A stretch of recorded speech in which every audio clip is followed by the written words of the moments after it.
Hello, everyone.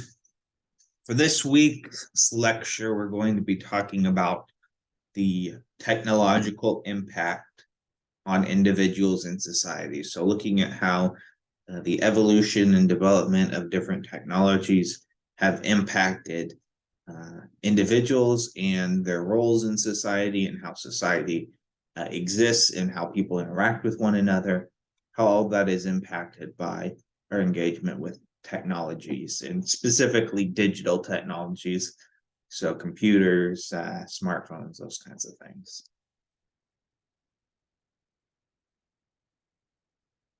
Is Google making us stupid? So this is kind of a provocative headline of a 2008 article by Nicholas Carr in the Atlantic magazine. And essentially what Carr was arguing is that the internet replaces a lot of the critical searching and thinking skills that we used to have, what we would call digital literacy or information literacy, depending on whether it's focused more on finding information online or finding information in a kind of a print medium format. But his argument was that because the internet is there to kind of do the information retrieval for us, we're not thinking as much in the critical aspects. We're not concentrating as much on getting things done because we're used to using the internet that can load millions of potential responses to our questions or inquiries in a matter of microseconds. We're not thinking critically about the world because all that information is available to us. We're not being required to think much. We're not being asked to question much because of all the information that exists. And frankly, that information is so extensive that it makes it somewhat difficult to escape from or to even find what is particularly relevant. And so we end up often selecting information that is just sufficient, even though it doesn't best address the question we actually had. And so the question is, are we relying too much on technology like Google to do our thinking for us? There are kind of two different schools of thought as far as how to approach new technology. There's individuals who are more optimistic and individuals who are more pessimistic. And so those who are optimistic would say that these types of technologies aid our ability to find information more rapidly, and so that we can produce more content, that we can be more productive, and we can be more informed about the world around us, and that it encourages us to develop certain skills to be able to parse through information, such as digital literacy skills. But that's actually obviously a beneficial aspect that's making us more critical in our thinking. And if anything, that's really the area that needs to be targeted, is developing certain skills to navigate this new world, but that the world itself is not anything to be concerned about. On the other hand, the pessimistic school of thought would argue that these technologies have limited the development of existing skills, critical thinking, concentration. As Carr mentions, all the technology is doing is damaging skill sets that we had traditionally had and making us less productive within society. And so this is something to contemplate yourself. Where do you fall along this line of being more optimistic about the role of technology or being more pessimistic about the role of technology?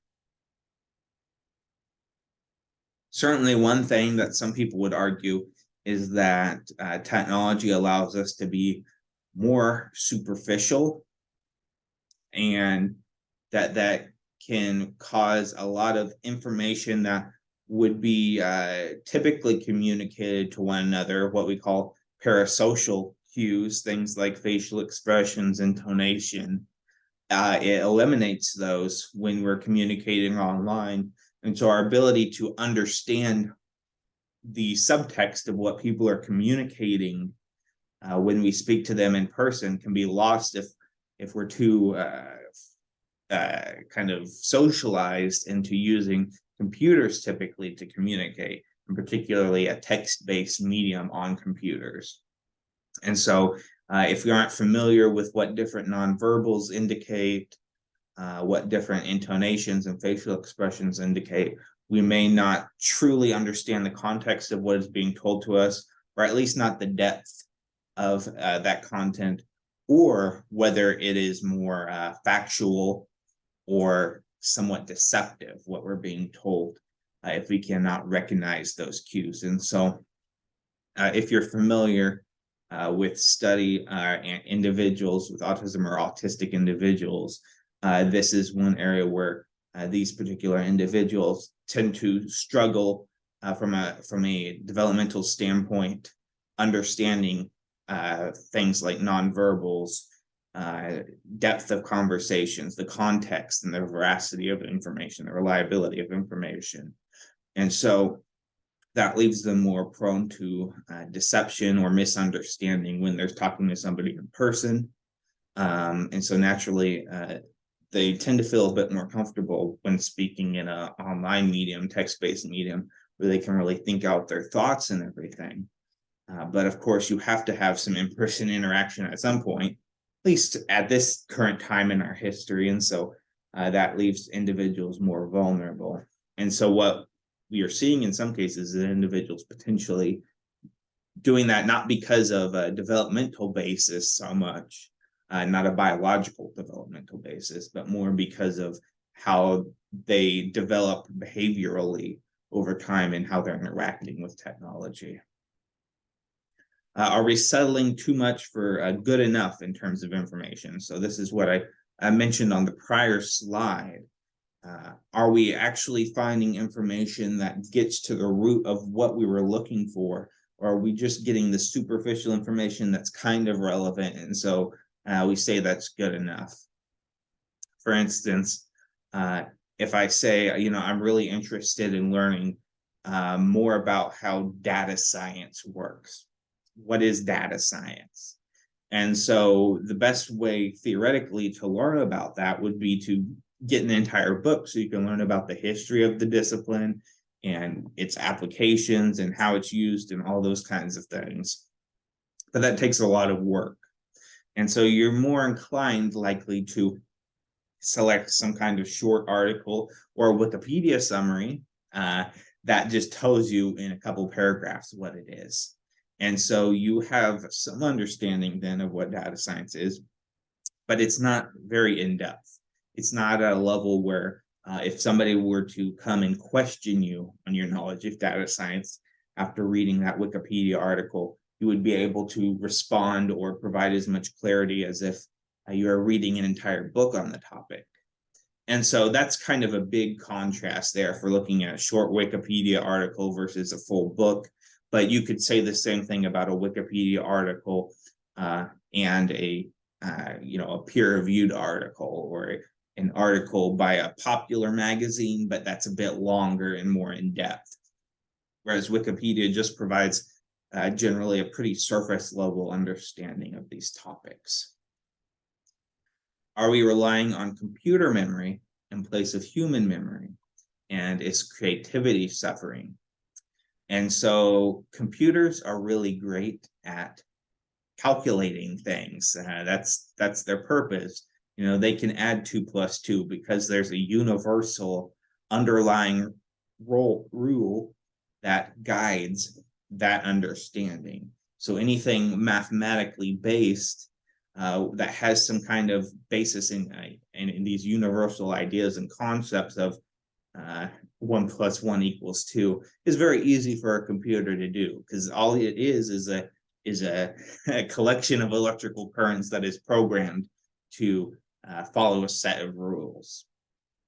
But when you're just following a set of rules, you're not doing anything creative. You're not creating. even the AI programs that have been created that are supposed to develop new artworks and those kinds of things.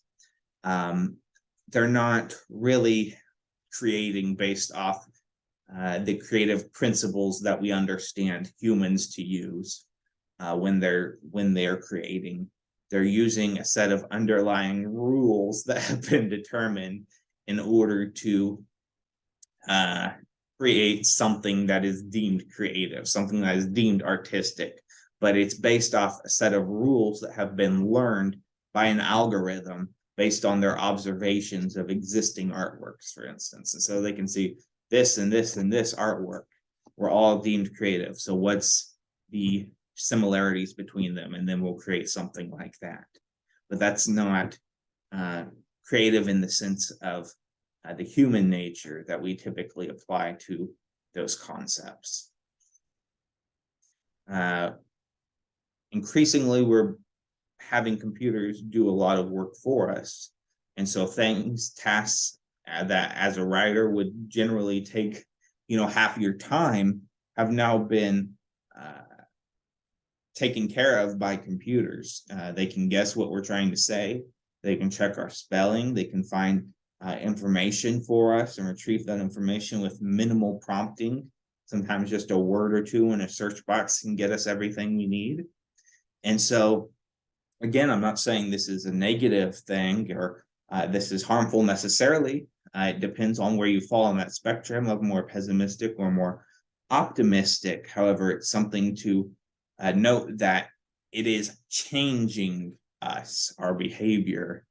And so regardless of whether it's good or bad or neither, it is worth studying from the perspective that it is changing things.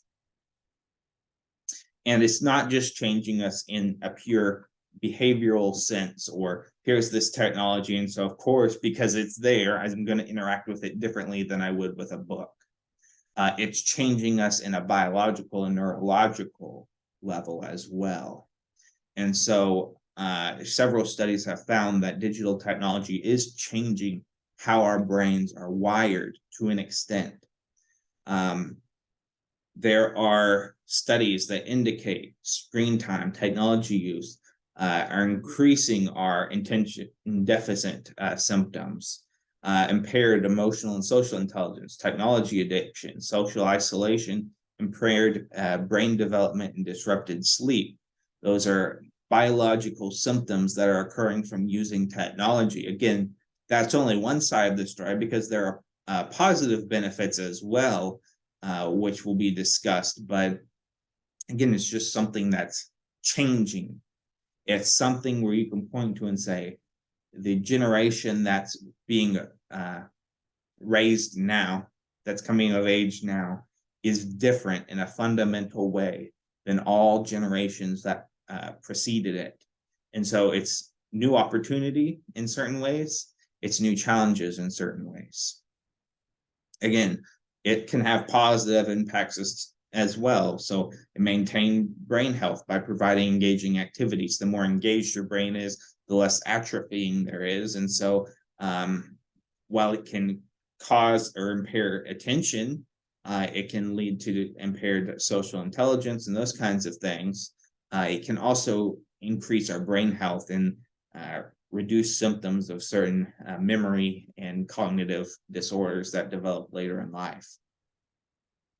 As Pasquinelli here indicates, digital technology can reduce cognitive performance, but improve reaction time. And so again, there are positives and negatives theoretically, but it's hard to label either as good purely or bad. It's just something where we've got to know this is something that is different than any time in history, and it has to be treated in a novel way in order to understand individuals today. Again, there are generational differences, and so there's kind of two groups here that are divided based on the evolution of digital technology. So kind of the early 90s, those who grew up in the early 90s or later, and those who grew up before that time. And so Digital natives are people who grew up in the information age, so millennials and Gen Z. And much like learning a different language, it's much easier when you're younger to learn a variety of different languages. Today, if I wanted to learn Spanish, for instance, it would be much more difficult than a child learning it because everything is new. When you're younger, your brain is developing in a way that it's kind of a sponge for information, and it's accumulating that information. And it's not necessarily weighing one type or prioritizing one type of information over the other. And so all of that's just kind of being absorbed in. Whereas as your brain ages, it begins to prioritize what type of information is most important for immediate survival. And it's kind of developed in order to understand what it really needs to know in order to continue surviving. And it's kind of an instinct. And so if you grew up at a time that predated the popular adoption of digital technology, you could experience greater challenges in learning these new technologies. In terms of information seeking, so we've discussed information behavior throughout this class, including during one of our very early class sessions, but there is a neurological basis for information seeking. And so often within information science research, we're looking at it from the behavioral aspect, psychology, just understanding the behavior, but there's ways to understand it neurologically as well. There are specific parts of the brain that are activated when individuals are engaging in information seeking behavior. It has an evolutionary basis, and so many apes have been shown to engage in some kind of form of information seeking. Now, of course, it's not as developed as in humans, but they're able to understand that they need something, and they're able to find whatever they need to solve that need there.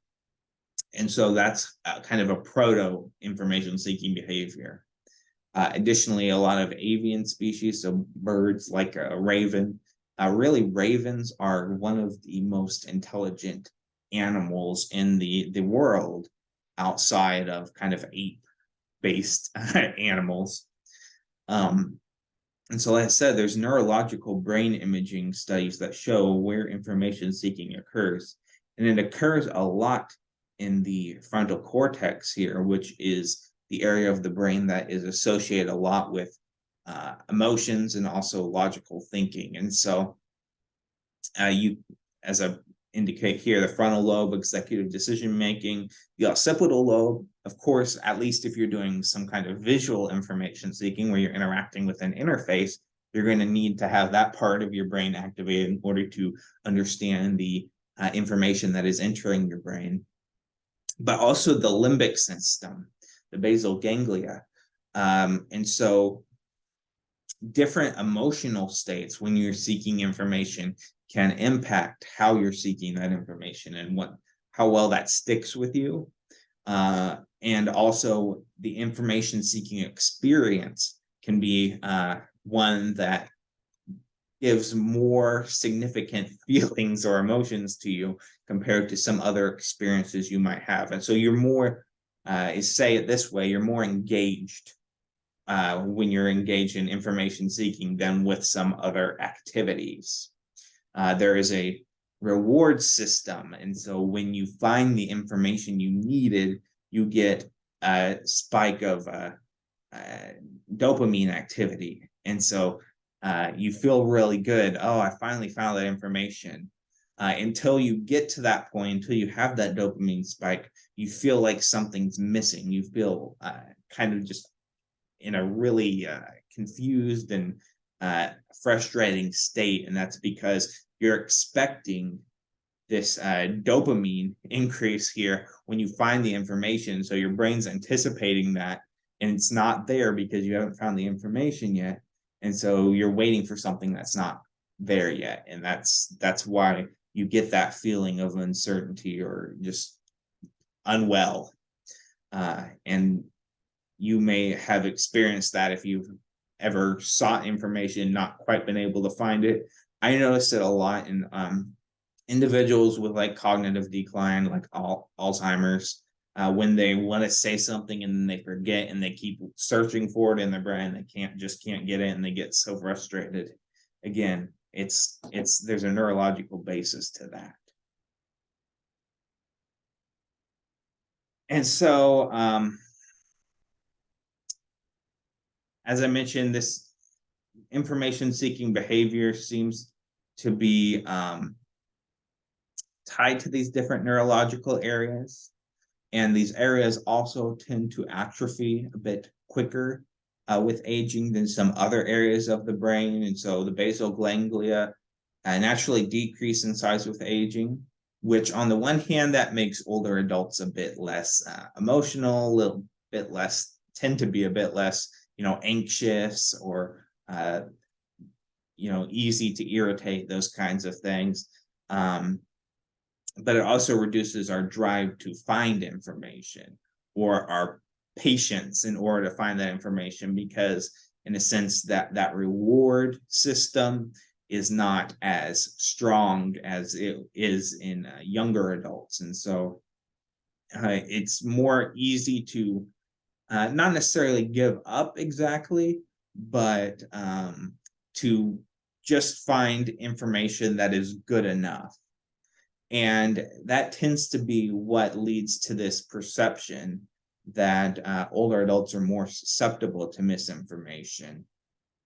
But in a sense, they're not more susceptible. I mean, they can still find reliable information, and individuals who really practice can be just as talented at finding reliable information as anybody else. It's less of a drive or an interest in actually finding reliable information that is more at play in the situation. They'll use familiar sources and just kind of find enough to satisfy their need. And this is all a biological difference. It's not due to the fact that there's a cognizant choice to not seek out reliable information, or there's an innate lack of interest in technology, but it's due to those biological, neurological changes that occur within the brain. Again, there's also evidence with aging and misinformation susceptibility. And so because of decline in the frontal cortex, which again is executive functioning, commands, those kinds of things, there's likely a connection between that and misinformation susceptibility. And so studies have shown that individuals with lower frontal cortex functioning have significantly lower ability to identify misinformation. And so again, there's a misconception that aging results in reduced interest in engaging in information seeking behaviors, learning new technologies, avoiding misinformation. That's a bit, well, it's entirely misleading, because they're still interested often in that, but biological changes make adaptation to the new information landscapes more challenging. And so it's kind of, it's not really chicken or egg, because on the one hand, when people are saying, oh, old people, they don't care about finding reliable information or learning new technologies, that paints it as a behavioral choice, that they're choosing not to do this. Whereas this is indicating it's a biological change. And so don't accuse them of some kind of behavior that might be lazy or something, but instead you need to change your training in order to support individuals who are less able to acquire new information or adapt to change. Again, aging might also affect the capacity to communicate information need. And so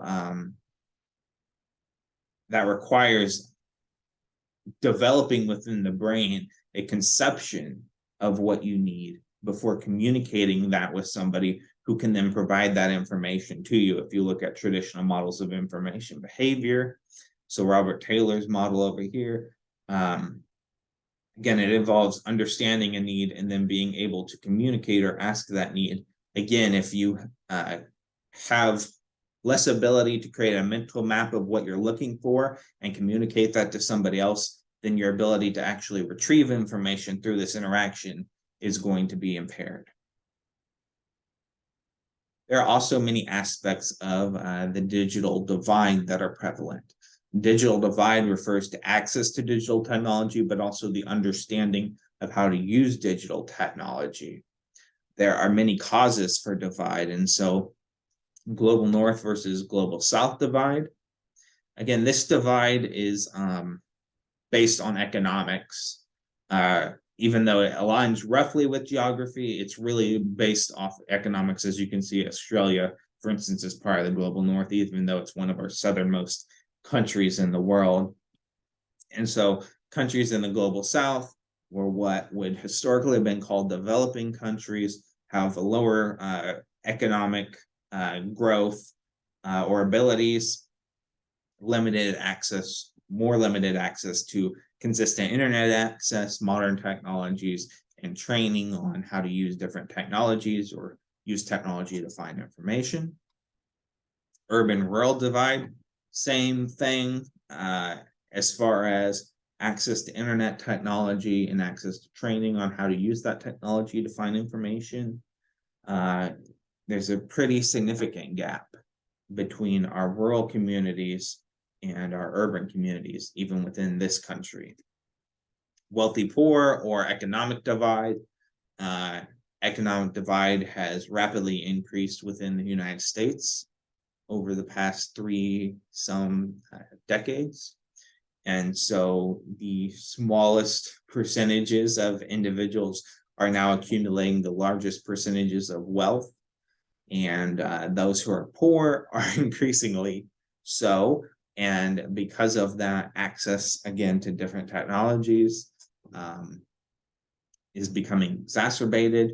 And this kind of economic divide aligns to some extent with the urban-rural divide as well. And so there's a lot of poverty in rural communities. Because of that, it's kind of a double whammy in terms of access to technology and those kinds of things. This is also kind of connected. All three of these are kind of connected in a lot of cases. Educational divide. And so individuals with a postgraduate degree would tend to be really adept and finding information and have access to a lot of technology, whereas those with less than a high school degree, it's almost like a different world in terms of their access to technology and their ability to find information if you look at a lot of the studies that exist today. So what should a librarian do?